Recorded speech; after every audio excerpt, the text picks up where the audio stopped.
Hello friends. C plus plus language सीखने की series में आज हम देखेंगे लेक्चर 7 का पार्ट 3, जिसमें हम पढ़ रहे हैं class and objects in C plus plus. हम आज कुछ टेक्निकल टर्मिनोलॉजीज़ के बारे में समझेंगे क्लास एंड ऑब्जेक्ट्स के रिस्पेक्ट में। हमने पिछले पार्ट 1 और पार्ट 2 में क्लास कैसे बनाते हैं और क्लास के अंदर ऐसा फंक्शन कैसे बनाते हैं जिसमें ऑब्जेक्ट पास कर रहे हों और ऑब्जेक्ट रिटर्न कर रहे हों, ये सब सीखा था। टेक्निकल जार्गन्स की बात करें तो what is class? Class is a description of an object, यानी ऑब्जेक्ट कैसा होगा ये क्लास के द्वारा पता चलता है। जैसे कि हमने अभी प्रोग्राम बनाया था कॉम्प्लेक्स नंबर का, तो ये जो कॉम्प्लेक्स नंबर क्लास के अंदर हमने मेंबर फंक्शंस और मेंबर वेरिएबल्स बनाए हैं, इससे पता चल रहा है, इस डिस्क्रिप्शन से पता चल रहा है कि C1 कैसा होगा, C2 कैसा होगा, C3 कैसा होगा। C1 के अंदर हम कहेंगे कि दो वेरिएबल्स होंगे A और B, और ये किस आधार पे कह रहे हैं? क्लास के आधार पे। इसलिए हम बोल रहे हैं class is a description of an object. Object is an instance of a class. Object instance, instance मतलब होता है एग्जाम्पल। तो ऑब्जेक्ट क्लास का एक एग्जाम्पल। मैं कहूँगा कि कॉम्प्लेक्स नंबर क्या होता है? कॉम्प्लेक्स नंबर वो होता है जिसमें दो वेरिएबल्स होते हैं ए और बी। वो होता है जिसके अंदर कुछ फंक्शंस होते हैं, set data, show data and add. ये होता है मेरी नज़र में कॉम्प्लेक्स नंबर। आप कहते हैं कि इसका एग्जाम्पल बताइए, तो मैं कहता हूँ C1 इसका एक एग्जाम्पल है, C2 इसका एक एग्जाम्पल है, C3 इसका एक एग्जाम्पल है। तो इसलिए हम कहते हैं C1, C2, C3 are instances of class complex. तो इंस्टेंस और ऑब्जेक्ट एक ही बात। अब समझिए कि जो फंक्शंस हमने क्लास के अंदर बनाए हैं और जो वेरिएबल्स हमने क्लास के अंदर बनाए हैं उनको क्या कहते हैं? जो वेरिएबल्स हमने क्लास के अंदर बनाए हैं दैट इज ए और बी। इन अगर मैं पूछूं ए और बी किसके, तो आप ये मत बोलिएगा कि कॉम्प्लेक्स क्लास के, क्योंकि ये दोनों क्लास वेरिएबल नहीं है। क्लास वेरिएबल हम किसी और को बोलते हैं जो हम आगे के लेक्चर में देखेंगे। ये दोनों वेरिएबल्स कहलाते हैं इंस्टेंस मेंबर वेरिएबल। अच्छा, नाम से समझिए, इंस्टेंस के वेरिएबल यानी ऑब्जेक्ट के वेरिएबल। ऑब्जेक्ट ना बने तो क्या ए और बी बनेंगे? नहीं बनेंगे, क्योंकि ए और बी वेरिएबल को मेमोरी तब मिलेगी जब C1 बनेगा, C2 बनेगा, C3 बनेगा। C1 के अंदर ए और बी अलग होंगे, C2 के अंदर अलग होंगे और C3 के अंदर अलग होंगे। इसलिए इनको इंस्टेंस मेंबर वेरिएबल कहा जा रहा है, हर इंस्टेंस के लिए अलग अलग। इसी तरीके से जो फंक्शंस हमने बनाए हैं ये कहलाते हैं इंस्टेंस मेंबर फंक्शंस, जो मैंने क्लास की बॉडी के अंदर डिफाइन करे हैं। हालांकि इसको बाहर भी डिफाइन कर सकते हैं, हमने सीखा था मेंबरशिप लेबल लगाकर, तब भी वो मेंबर फंक्शन कहला रहे हैं, instance member function. Basically member function भी दो तरह के हो सकते हैं, इंस्टेंस मेंबर फंक्शन और क्लास मेंबर फंक्शन। तो अभी आप इन सेट डेटा, शो डेटा और राइट फंक्शन को क्लास मेंबर फंक्शन मत बोलिएगा, क्योंकि क्लास मेंबर फंक्शन हम किसी और को बोलते हैं। ये तीनों तो यहाँ पर कहलाएंगे इंस्टेंस मेंबर फंक्शन। ऐसा इसलिए कि अगर इंस्टेंस ही ना हो तो ये किस पर एक्शन परफॉर्म करेंगे?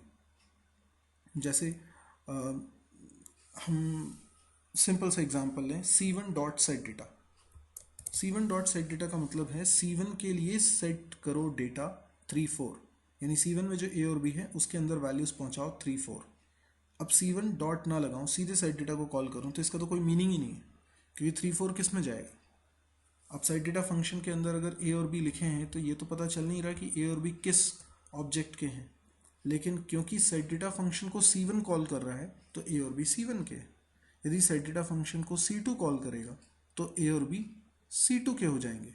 जैसा कि नीचे हम दो लाइंस में लिख रहे हैं, पहले हम C1 के द्वारा सेट डेटा को कॉल कर रहे हैं, उसके बाद C2 के द्वारा सेट डेटा को कॉल कर रहे हैं। इसका मतलब पहली बार जब सेट डेटा फंक्शन चला तो सेट डेटा फंक्शन के अंदर जो ए और बी हैं वो C1 के हैं, और दूसरी बार जब सेट डेटा फंक्शन चला तो सेट डेटा के अंदर ए और बी C2 के माने जाएंगे, यानी जो भी कॉलर ऑब्जेक्ट है उसके माने जाएंगे। तो ये फंक्शंस ए और बी को एक्सेस कर रहे हैं, यानी इंस्टेंस मेंबर वेरिएबल्स को एक्सेस कर रहे हैं। तो ऐसे फंक्शंस को भी हम इंस्टेंस मेंबर फंक्शन ही बोलेंगे, क्योंकि ये बिना इंस्टेंस के यानी बिना ऑब्जेक्ट के एक्सेस नहीं हो सकते। तो ये बड़ी साधारण सी प्रॉपर्टी है, लेकिन इसको बहुत अच्छे से याद रखना है। दूसरा, हम पहले भी अपने लेक्चर में किसी लेक्चर में हम डिस्कस कर चुके हैं, ऑब्जेक्ट की स्टेट उसके मेथड्स के द्वारा ही चेंज होनी चाहिए। तो ये उसका बड़ा इंपॉर्टेंट कॉन्सेप्ट है, जिसमें ये कहा जा रहा है कि C1 की स्टेट, स्टेट मतलब क्या होता है? किसी भी ऑब्जेक्ट के इंस्टेंस मेंबर वेरिएबल की वैल्यूज के कलेक्शन को स्टेट बोला जाता है। आई रिपीट, किसी भी ऑब्जेक्ट की स्टेट का मतलब उस ऑब्जेक्ट के मेंबर वेरिएबल्स की वैल्यूज का कलेक्शन। अब अगर किस ऑब्जेक्ट के एक भी वेरिएबल में मैं कोई चेंज कर दूं तो मैं कहूंगा ऑब्जेक्ट की स्टेट चेंज हो गई है। अब ऊप्स ये कहती है कि ऑब्जेक्ट की स्टेट तभी चेंज होनी चाहिए जब हम ऑब्जेक्ट के किसी फंक्शन को कॉल करें, उससे पहले चेंज नहीं होनी चाहिए। इसीलिए मैं c1 डॉट ए लिखकर वैल्यू असाइन नहीं कर पा रहा हूँ। मैंने ए और बी वेरिएबल को प्राइवेट क्यों बनाया? ताकि कोई ऑब्जेक्ट की स्टेट को डायरेक्टली चेंज ना कर सके, जबकि फंक्शंस पब्लिक बनाए, क्योंकि मैं चाहता हूँ कि ए और बी की वैल्यू अगर चेंज करनी है, सेट करनी है, तो सेट डेटा फंक्शन को कॉल किया जाए। तो इंस्टेंस मेंबर फंक्शन के द्वारा ही ऑब्जेक्ट की स्टेट चेंज हो सके। ऑब्जेक्ट के जितने भी मेंबर फंक्शंस हैं, इंस्टेंस मेंबर फंक्शन हैं, इनको कलेक्टिवली हम ऑब्जेक्ट का बिहेवियर कहते हैं। यानी ऑब्जेक्ट क्या क्या कर सकता है, कैसे कैसे परफॉर्म कर सकता है एक्शन। तो उसका एक बिहेवियर है सेट डेटा, एक बिहेवियर है शो डेटा, एक बिहेवियर है ऐड, इस तरीके से। तो ये हुई इंस्टेंस मेंबर वेरिएबल क्या है और इंस्टेंस मेंबर फंक्शन क्या है। इन इंस्टेंस मेंबर वेरिएबल को और भी कई नामों से जाना जाता है। कई बार हमें एट्रीब्यूट्स बोलते हैं, डेटा मेंबर्स बोलते हैं, फील्ड्स बोलते हैं, प्रॉपर्टीज़ बोलते हैं। इंस्टेंस मेंबर फंक्शन को भी कई बार हम मेथड्स, प्रोसीजर, एक्शंस, ऑपरेशंस या सर्विसेज भी बोलते हैं। यदि आपको आज का वीडियो पसंद आया हो, कॉन्सेप्ट समझ में आए हो, तो आप इस वीडियो को लाइक करिए। अपने सजेशंस भी आप कमेंट में दे सकते हैं। आपको अगर वीडियो शेयर करने लायक लग रहा हो तो आप ज़रूर अपने दोस्तों से शेयर करिए। इस चैनल को सब्सक्राइब करिए ताकि इस तरह की वीडियोस की अपडेटेड इन्फॉर्मेशन आपको मिलती रहे। Thank you.